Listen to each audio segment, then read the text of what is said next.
What's up, guys? Coach Jestyn with PNWBJJ, and I'm very excited about today's episode. I have Professor Will Hagerty at Jiu Jitsu Dynamics in Olympia, Washington. And Professor Will is a third-degree black belt in Brazilian Jiu Jitsu, and I would highly recommend coming to check out his school if you live here locally or if you're traveling through the area. Great group of people, very technical style, and you'll get really good rolls in. So make sure to check them out if you're coming through Olympia, or check them out on social media on Instagram and all that stuff if you're into that. Thank you, brother. Thank you for being here. I really appreciate you, and looking forward to what you have to show us. Do you want to say a little bit about your training background and what brought you to jiu-jitsu and your jiu-jitsu journey, as it were?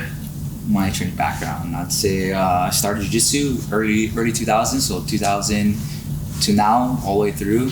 Coming from high school wrestling, I wrestled very, very passionately during high school and wanted to pursue it further in college. Actually joined the Army, started jiu-jitsu, and just stayed with it ever since. That was the big transition. So you were a grappler for a while, and then found jiu-jitsu and found your true love there.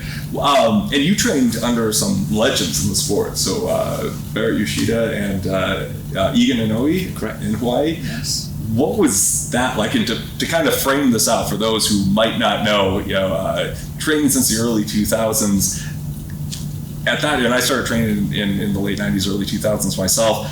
There was a time where Brazilian Jiu-Jitsu, Vale Tudo, NHB, MMA were all kind of synonymous. Like it all was kind of, there wasn't a whole lot of cultural division like there is now. Jiu-Jitsu is kind of its own thing, MMA is kind of its own thing, I would contend. But back then, training was, I think, a little bit more rough and tumble. What was it like training with Barry Yoshida, Egan Inoue back in the early 2000s? I was amazing. Training with both Egan and Barrett, it was amazing. It definitely tough, environment where in today's culture is not necessarily the same. Where back then it was a kill or be killed type of environment, right? You come in, you get some bang, and sure. you learn from the previous rows, and you just keep practicing, keep grinding, and keep moving forward. So it was definitely a great experience.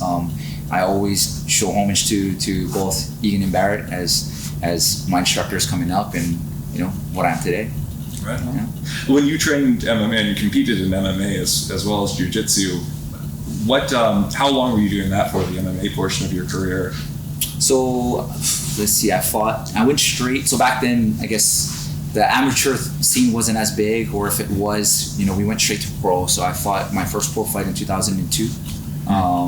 And unfortunately, being in the Army, it was tough to get fights and just with training environments, if us for the Army leaving away or going TDY or going to the field, where it was difficult to kind of schedule fights and stay on track. And, people pulled out for injuries or whatnot. You go into a training camp and in the end not get a fight. So, I've done it since the beginning. I didn't fight. My first fight was 2002.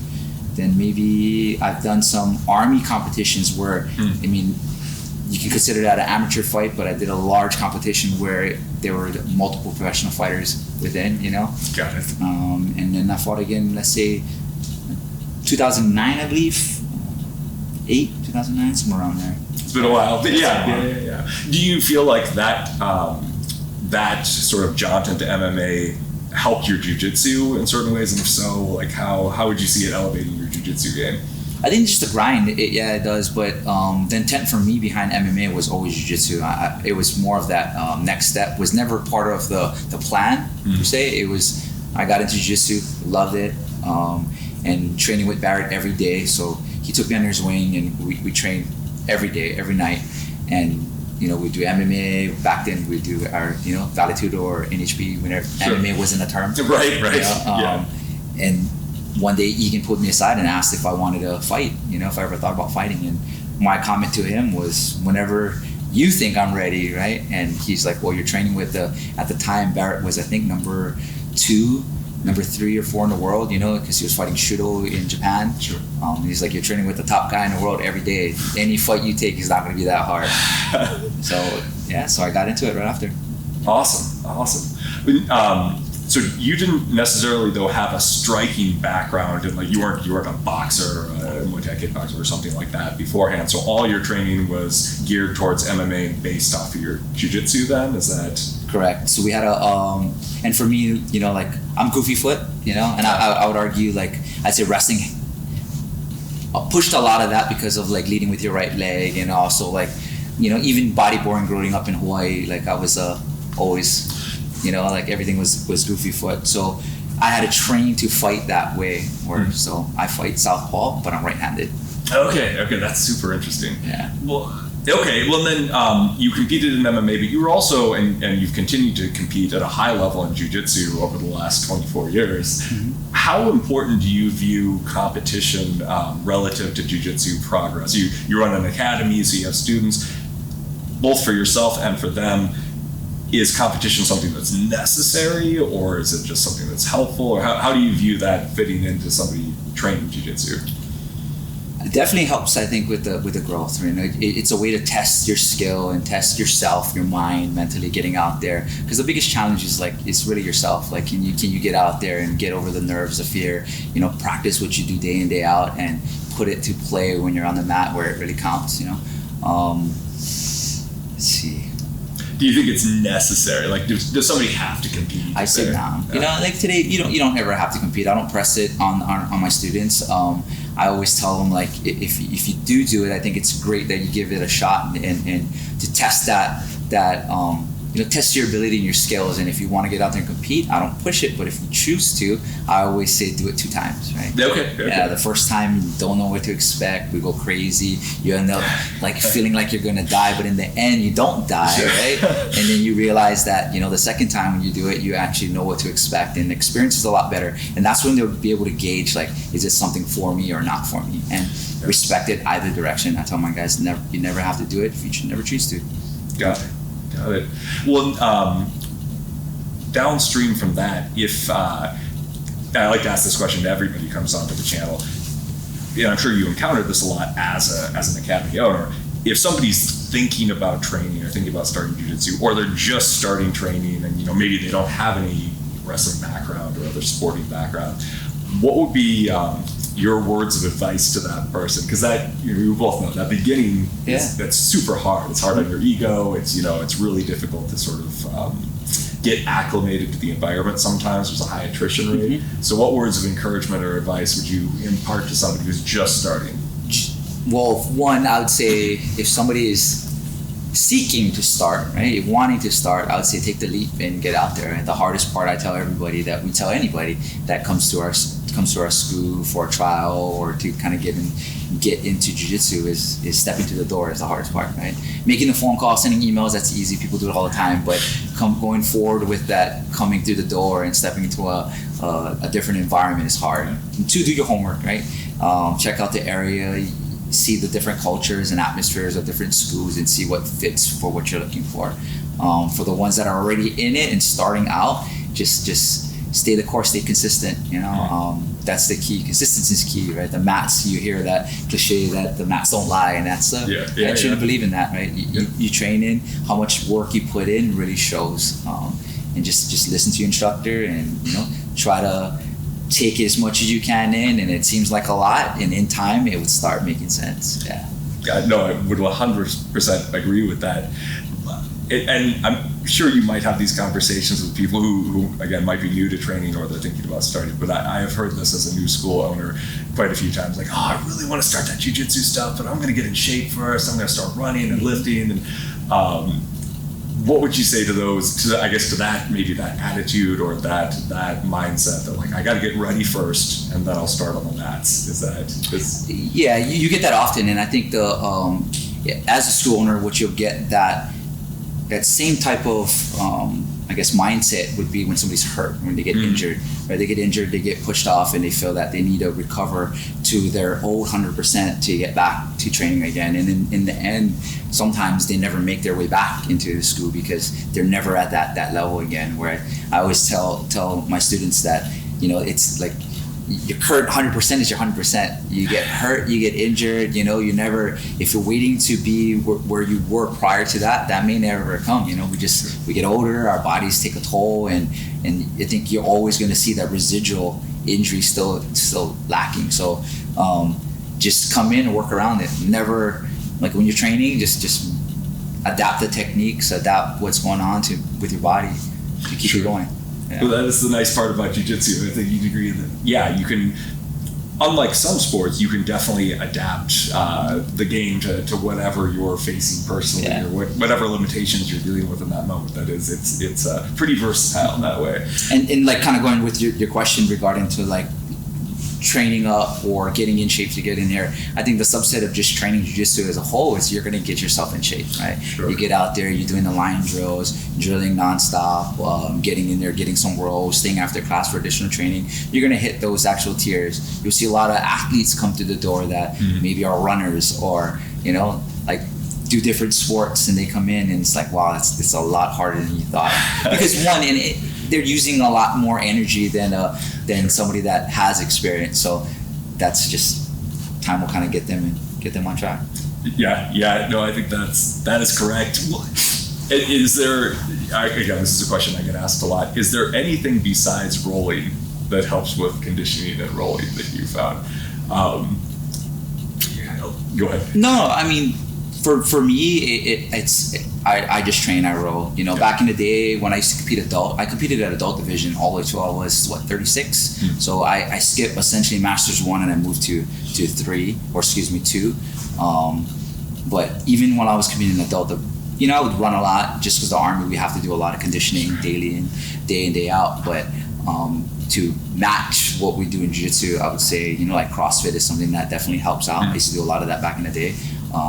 But as you get older, it's kind of, it can still be easier in the body if you do it right, less weight.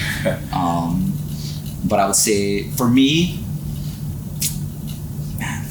I do a lot of like any kind of workout that can simulate jiu-jitsu. So that high explosive type movements, maybe some burpees or some sprints, Sure. But really rolling is the thing. Rolling is the key. Yeah. No more than that, just rolling. Training. Right on. Well, and then as an adjunct to that first question about maybe somebody who's new to jiu-jitsu, somebody who's thinking about opening up an academy, so somebody who's been training for a number of years and, there is a need in their community and they want to open up a school. Words of advice there. And I'm asking to somebody who's newer to opening up an academy, so I'm definitely taking notes. But what what have you found that way? What's been good about it? What's been really hard about it? As you can see, you're in it now, like trying it. It's tough, you just got to get out there and take the leap of faith and do your homework. Kind of like the same thing we talked about earlier, but just do your homework and talk to friends. Most people that want to open a school have some connection to other school owners, other black belts. But it is tough, but it's something doable, But it's not necessary for everybody, right? Opening a school. And another thing I tell people is an average student that knows black belts, if they've been training for a while, like how many black belts and usually they know a lot, right? Sure. And out of that, all the black belts, how many own schools is the next question. Sure. Yeah. Not quite as many as there are in existence. No, for sure.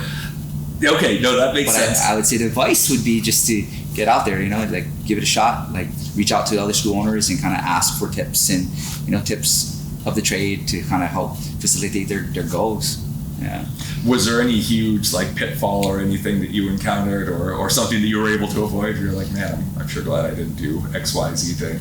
Or was it relatively smooth sailing? I would say, I guess a good tip that helped us to start small, right? You start small and kind of grow, where some people start big and try to grow into it, and and that could be scary. Sure. Yeah. Investing a lot of money going into it and in the end waiting for that growth to come to the door. So if you start small, you can kind of grow and have a good problem to have where you need to find something bigger.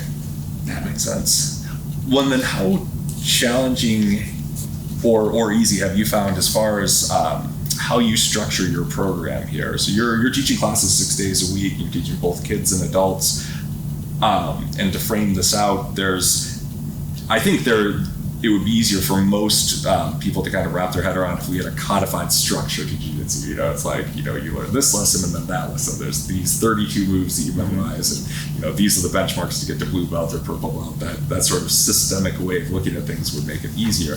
But the issue with jiu-jitsu is it's so vast and it's changing all the time. It's hard to put it into those nice little buckets. So do you run a curriculum here at your school that's set, or do you kind of free form it as far as your teaching? And I would say set in a sense where we're going through there's a systematic approach on like how I like to teach techniques and move with it, where if you take what we're working today and you literally backtrack 2 years from now, everything ties together. So in that sense, yes, because I've taught those techniques so many times before, and when I'm doing it, I have those series that we'll cover within that.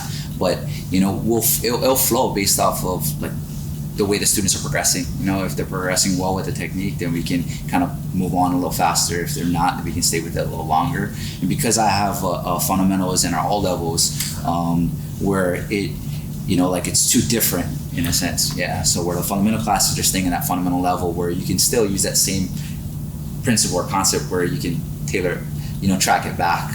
Sure. And in our levels where same thing, right? We did it for years, just constant. Got it. Well, then, as somebody who's then responsible for ranking up your students, again, there's not much objective criteria most of the time. Unlike a lot of martial arts where it's like, well, you learn these 3 kata, and then you test, and then you get your belt. In jiu-jitsu, it's a lot more amorphous. Like, it's kind of based on our discretion. So do you, I know there's a lot of white belts and blue belts out there, you know, that are interested in that question, like, what do I do to get better? So how do you judge that, being that everybody's individual goals are so different? What do you look for as an instructor to sort of as marks of progress? Well, those are always, I would say, different. You're gonna get different points of view, or very.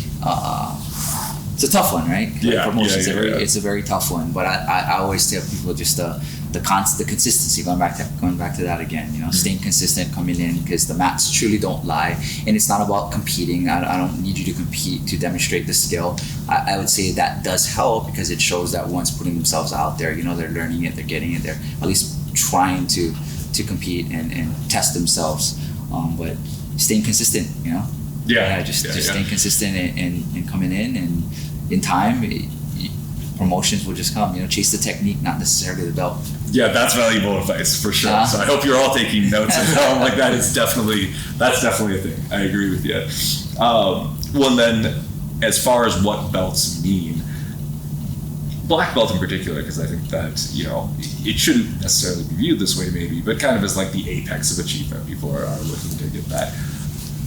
In some ways, black belt, to me, means that it's a reflection of your ability to roll, right? A black belt should be able to roll with other black belts and do well or hold their own.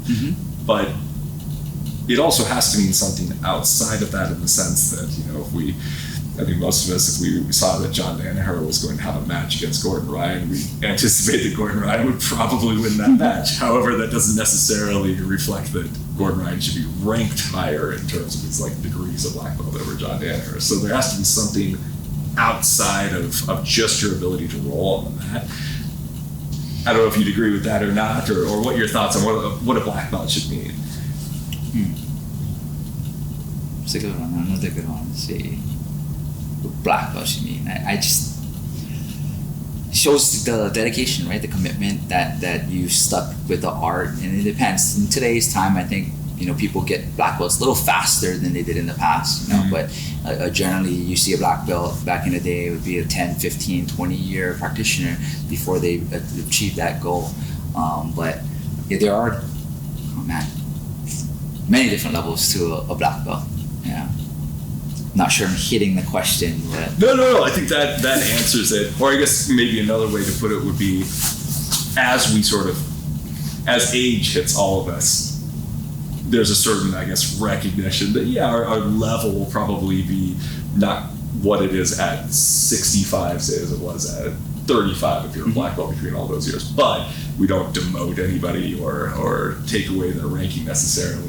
Right. You know, saying like, well, you can't roll at that competitive level anymore, so you can't really be a black belt. There's kind of still a recognition of you have this time and grade and experience and that sort of thing. So, Right. So yeah, other aspects that a black belt might bring beyond just your ability to roll.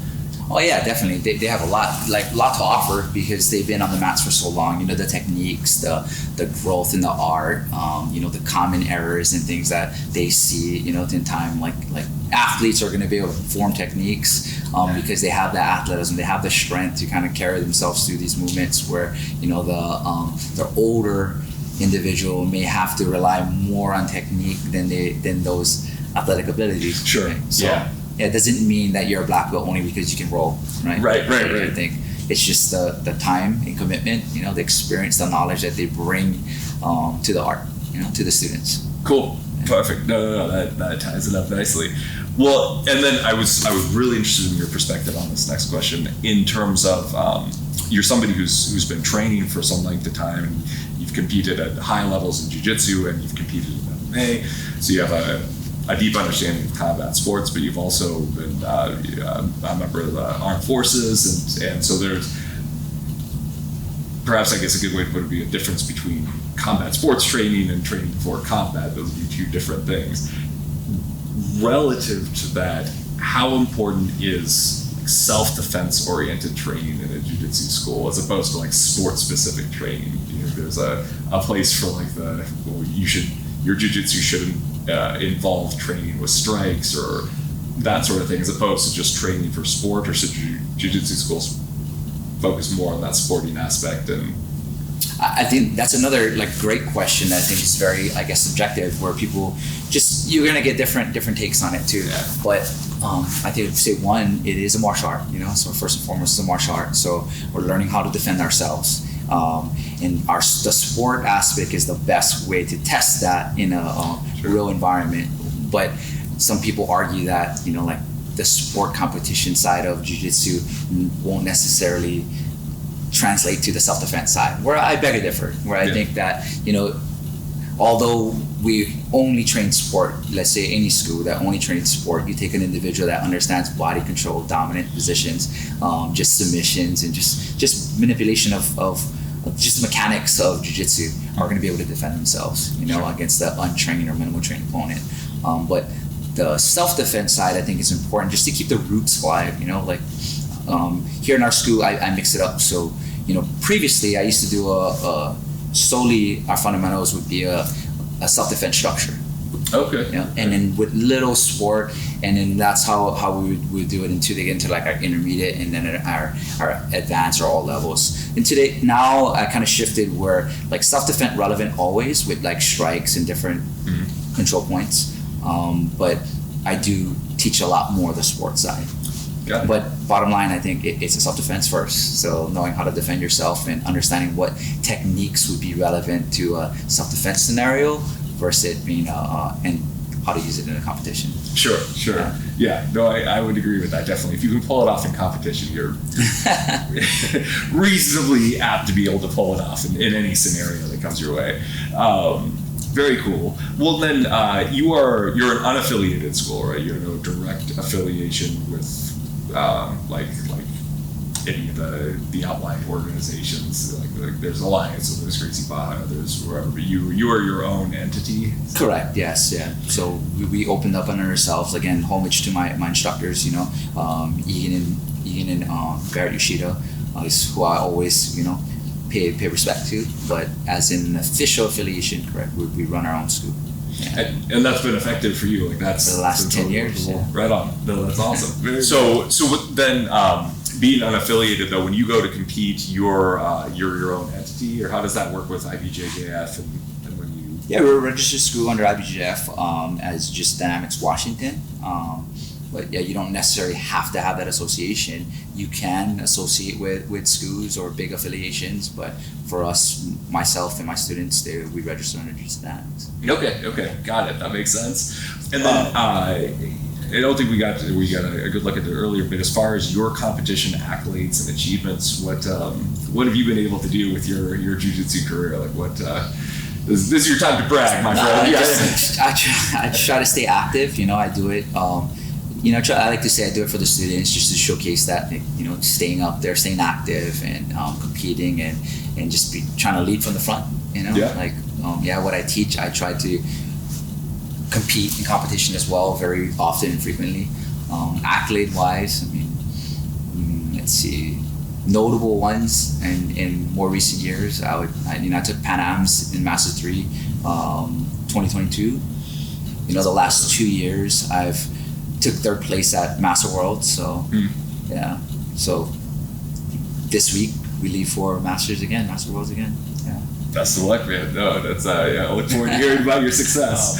Well, then I also wanted to ask about gi versus no gi training and your opinion on that. I guess how much time do you guys spend on no gi training versus gi, and do you think there's benefit to doing both? And oh, definitely. We teach one day. I have one class a week that I teach no gi. We used to do two, and then after reshifting the schedule, we're down to one, and eventually maybe we'll pick that back up to two in the future if the demand is there. But I think it's very beneficial to the growth. They have. One can argue in both aspects that they're more superior to the other. I think they're equal, right? We have to understand how to take the gi off and still use our tools to our advantage without having grips, and vice versa. If you have no grips to grab, or if you're a no gi person and you put the gi on, how do you adapt to not being able to slip out of positions, having more friction, So you have to adjust the points of control, but I think they both go hand in hand. I think it's beneficial to learn both. Right on. What do you like to do personally? What do you, at this point, what's your preferred? I would say gi for me 100%. I came up actually starting with Barrett and Egan, starting no gi until I got into the gi. So I did a lot of no gi in the past. But the gi for me is it's different. It's I think no matter what you're doing, gi or no gi, it's gonna be addicting. Yeah, for sure. But with the gi, there's just so much more techniques that I love to do, with the lapels and just grabbing the grips, it changes. Where in the no gi, we can slip out of positions, and then you can use that to your advantage, and understanding how to control somebody so they don't slip out. That's where the differences are, but they're the same. Yeah, I agree with that. Well, okay, then one last question. This is on a personal note, You grew up training with some of the legends in the sport, and I started training because I saw Royce Gracie in the UFC, and so I can definitely understand, as someone who trains, being a fan of the professional sport aspect of what we do. Mm-hmm. As that's changed, I guess because obviously the people that were competing 20 years ago are not actively competing at the apex of the sport now. But how much, as a black belt, as an instructor, as somebody who's competed, how much do you watch professional jiu-jitsu as a fan? Whether it's CGI or ADCC, I find myself kind of peripherally aware, but I'm not necessarily watching every event. So I'm curious, talking to other people who've been training for a while.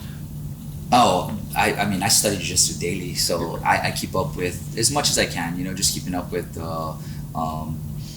some of the different organizations. There's so many now, right, to follow. So, but just to stay up with it. But I'm not on Flow, for instance, on whatever event that they're highlighting. But I do try to keep up with all the best guys, top guys, kind of stay sharp in the game. I follow all Barrett's talking about competing for. Back then to this day, he competes. Somebody I strive to continuously, do. But he competes very actively. Just won the ADCC Open just this past weekend. Yeah. So, all right. Well, still does his. No. It's just that's. But you're absolutely right. There's not a lot of people that still actively compete that were training back in the day. Sure. They'll train heavy. They'll compete heavy, and then they'll start either transitioning to maybe becoming a school owner or an instructor and kind of veer away from it. Maybe come back in the master scene for a tournament or two, or just kind of steer away from it. But yeah, you're absolutely right. Not a lot of guys are still competing back then.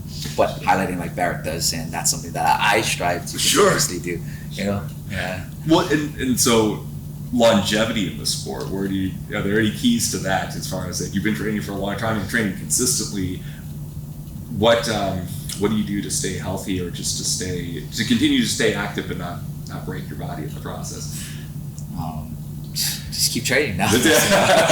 It's a tough one too, because like, we beat ourselves up day in, day out doing the sport. But I would say that the more experience, hopefully one can understand the points of control to kind of keep yourself safe. Know your body, know the type of techniques that you can do still and preserve yourself.